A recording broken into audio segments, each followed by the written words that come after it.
iniciar este trámite o juicio? Ajá. Bueno, en primer lugar, o sea, ¿qué significa una sucesión? En este caso, estamos hablando que la sucesión se produce por el fallecimiento de una persona y que al momento del fallecimiento posee bienes o un patrimonio de tal manera que tiene que ser continuado por los herederos que fija la ley, ¿no? Y en el caso de que no existieran herederos, la misma ley establece que en ese caso se declara la herencia vacante y pasaría a pertenecer a la provincia, al Estado, y que después en algún momento se puede, digamos, lo que se hace normalmente es sacar a subasta y ese dinero se destina al Ministerio de Educación, ¿no? Bien. ¿Y a partir de qué momento se hace la sucesión? En realidad el Código Civil reformado en el 2015 mantiene el artículo que en su momento Dalmacio Vélez Sarsfield había puesto que el proceso sucesorio, ahí hay que aclarar también la diferencia entre la sucesión como proceso sucesorio y la sucesión como ese hecho jurídico que genera la transmisión de derechos hacia las personas digamos, que heredan al causante, le llaman, a la persona fallecida. Lo que decía era que Dalmacio Vélez Sarsfield en su momento puso que el proceso sucesorio se iniciaría a partir del 9º día desde el fallecimiento, o sea, se guarda el luto de los 9 días. Bien. ¿Y hay un plazo, hay un vencimiento o hasta cuándo se puede iniciar? En principio, primero, respecto de aquí tenemos que diferenciar los herederos forzosos y los herederos legítimos.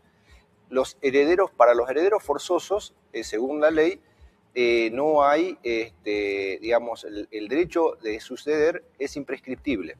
Quiere decir que vos siempre vas a seguir siendo herederos por más que no hayas hecho el proceso sucesorio. Y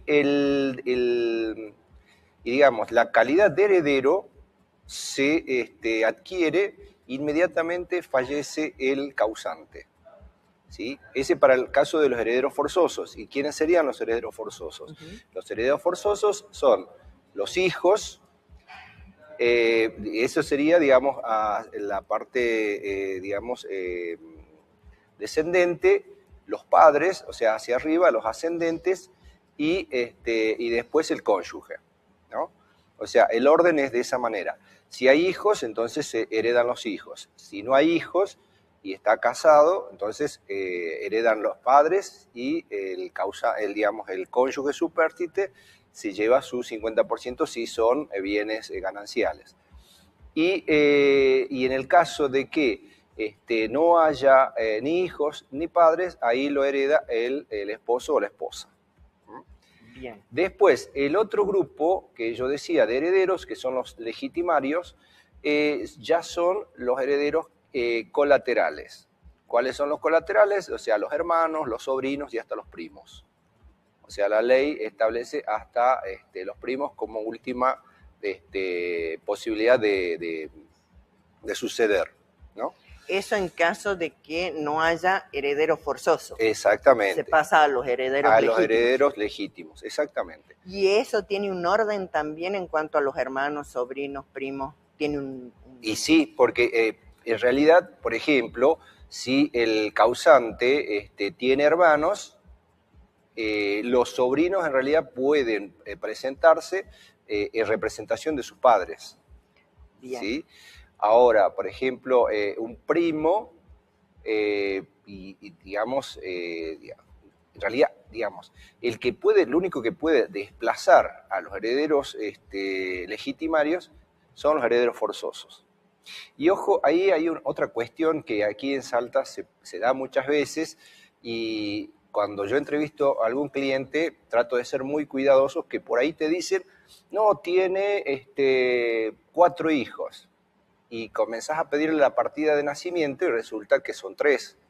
El cuarto en realidad sí es hijo, y bueno, pero si no está reconocido legalmente, no tiene derecho hasta que no haga un juicio de filiación para que se lo reconozca como hijo del causante, Eso es primero. Exactamente. Y otra cuestión que a veces pasa, por ejemplo, que los hermanos hacen el sucesorio, pero resulta que esta persona tenía un hijo no reconocido. Cuando ese hijo reconocido hace el juicio de filiación y la justicia lo reconoce, desplaza a los tíos y se queda como único heredero. Así que ojo con eso, o sea, muchas veces dicen, bueno, sí, no tenía hijos. No tiene hijos, pero de pronto debajo de una piedra apareció uno, hizo el juicio de filiación con el ADN y ahí ya los tíos quedan afuera digamos, de los bienes y en todo caso tendrán que devolver si es que en su momento se los declaró como herederos, ¿no? Bien. ¿Qué validez tiene, por ejemplo, un testamento? ¿Existen los testamentos? ¿Tienen valor legal? Exactamente. Bueno, ahí tenés otra diferenciación respecto del proceso sucesorio. Vos tenés un proceso sucesorio que se llama ab intestato, que significa sin testamento, donde la persona nunca hizo ningún papel, por lo tanto, ahí en ese caso son los herederos que fija la ley. Además, el código establece que la persona puede hacer un testamento. Este testamento puede ser ante escribano o en lo que se llama hológrafo. El testamento hológrafo en realidad es una modalidad donde la persona, mientras está viva, de su puño y letra, manifiesta que quiere donar sus bienes a fulano, a mengano o a uno solo de ellos, ¿sí? Entonces, cuando fallece esa persona, en realidad ese testamento, si es por escribano público, se presenta en tribunales y lo que se hace en tribunales es determinar si se cumplió con lo que dice la ley, ¿sí? Con los diferentes requisitos, y después se protocoliza y eso ya se inscribe en inmueble. O sea, bueno, si estamos hablando si hay digamos, una propiedad. Si es hológrafo, ahí ya es más complicado porque hay que determinar que efectivamente la persona que hizo ese documento y la firma le corresponde a esa persona. El tema, otra cosa muy importante respecto al tema del testamento hológrafo es que tiene que tener la fecha en que se hizo digamos, el testamento y obviamente la firma de la persona, ¿no? La otra cuestión respecto de lo que vos decías del testamento, en la ley argentina, a diferencia de, por ejemplo, Estados Unidos y no sé si en el derecho europeo, pero en Estados Unidos vos podés desheredar a tus hijos, o sea, hacer un testamento y decir, bueno, yo quiero que le quede toda mi herencia para mi gato o para mi perro porque ninguno de mis hijos me atiende o no me viene a ver, entonces, por lo tanto, o a un vecino. En el caso de la ley argentina, eso no se puede hacer. En realidad, lo que establece la ley argentina, justamente con la modificación de la ley del año 2015 del Código Civil, ahora se establece que el causante, la persona titular de esos derechos, puede disponer de 1/3 de sus bienes. ¡Apa! Eso sí los puede testar, ¿sí? O sea, te hace un testamento y, por ejemplo, si te dice, bueno, yo te voy a dar 1/3 listo, perfecto, entonces los herederos, en este caso, poner los herederos forzosos, van a heredar 2/3 nada más de los bienes que tiene la persona esta. Ahora, ¿qué pasa si, por ejemplo, directamente el causante dice, no, le doy todo a Emilce y resulta que este señor tiene 3 hijos? Ahí en ese caso, en realidad, el testamento es válido, pero lo que la ley permite es que, y ordena, es que se reduzca a 1/3 del total de esos bienes que sí te pueden quedar a vos y el resto se va a repartir entre los herederos. Eso en caso de que tenga herederos forzosos. Exactamente. En caso de que no tenga herederos forzosos, ¿pasa lo mismo con los legítimos? No. En el caso cuando vos no tenés herederos forzosos, ahí sí se aplica el tema de que si vos haces un testamento y digamos, se lo entregás a cualquier otra persona que no sea pariente tuyo, todo el resto de los herederos legitimados no tienen ningún derecho a reclamar esa herencia. Bien. Ni hermanos, Nada. ni sobrinos. Nada. Perfecto. Justamente, digamos, el hecho de no, o sea, aquí en este caso, en el caso del testamento, los únicos que están cubiertos son los herederos forzosos. Al no haber herederos forzosos, como puede ser, por ejemplo, una persona que no tiene, es soltera, que no tiene hijos, que no tiene padres, entonces, en ese caso, puede disponer de sus bienes libremente y puede hacer lo que quiera. Y puede hacer lo que, bueno, en la tradición muy común aquí en Salta, más que nada, es en donar, por ejemplo, a la iglesia o a una entidad de bien público. Eso lo puede hacer tranquilamente. Bien, perfecto. No hay quien reclame en ese caso. No, tal cual, exactamente. Tiene, bueno, es un proceso extenso, el tema de una vez que arranca el sucesorio, ¿cuánto puede llegar a durar o no tiene un tiempo?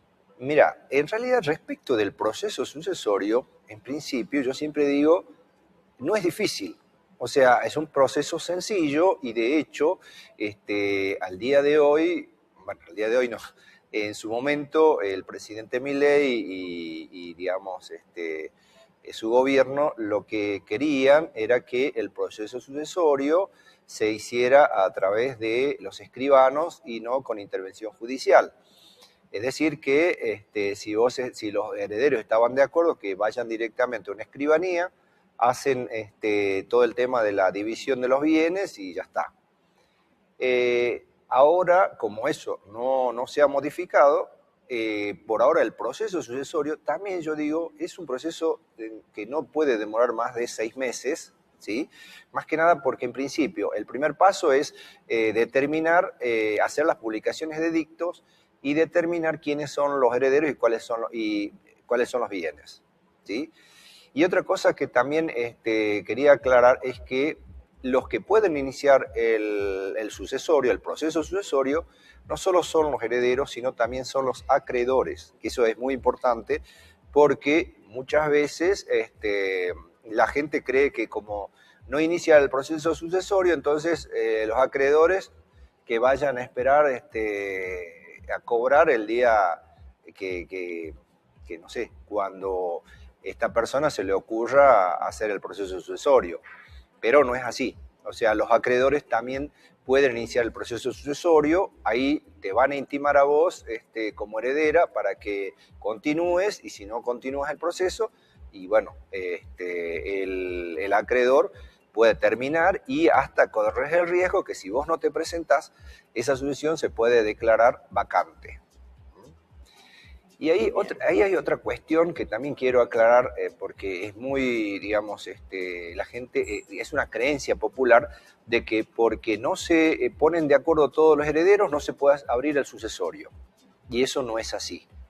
Y eso no es así en tanto y en cuanto cualquiera de los herederos se puede presentar en tribunales y denuncia quiénes son los otros herederos, y ahí se inicia el proceso sucesorio. O sea, acredita el vínculo, acredita el fallecimiento del causante y con eso se inicia el sucesorio y después se le va a notificar a cada uno de los otros herederos para que se presente. Ahora, ¿cuál es el problema? Que muchos dicen, no, yo no me voy a presentar. El tema es que vos sos heredero, legalmente sos heredero. La ley dice, los hijos del causante son los herederos de esta persona. Pero si vos no te presentás, la resolución, o sea, que no es una sentencia, sino es una declaración, una declaratoria de herederos, va a decir que son herederos del causante aquellos que se presentan y acreditan el vínculo. Entonces, por ejemplo, si vos tenés un bien inmueble, lo escriben a nombre de esos herederos que han sido declarados, esos herederos agarran, venden la propiedad, y después cuando vos decís, ay, yo quiero mi parte, bueno, sí. Como dije al principio, los herederos forzosos son, el derecho es imprescriptible. Te podés presentar, pedís una ampliación de la declaratoria y después vas a tener que hacer otro juicio pidiéndole a tus hermanos que te den tu parte. O sea, el derecho lo tenés. Ahora, la cuestión pasa porque si tus hermanos agarran y venden todo, no se compran nada, no tienen bienes a nombre de ellos, entonces, ¿de dónde vas a cobrarle a tus hermanos? Ahí está el problema. Pero bueno, eso aclaro para que la gente tenga clara que cuando se los notifican de que se abrió un sucesorio, que se presenten, porque si no, si bien siguen teniendo el derecho, pero para poder cobrar y a veces se complica bastante, ¿no? Bueno, ahí está el número de teléfono del doctor Rafael Villalba Alvarado para aquellos que tengan alguna duda, consulta, se pueden comunicar directamente con él. Doc,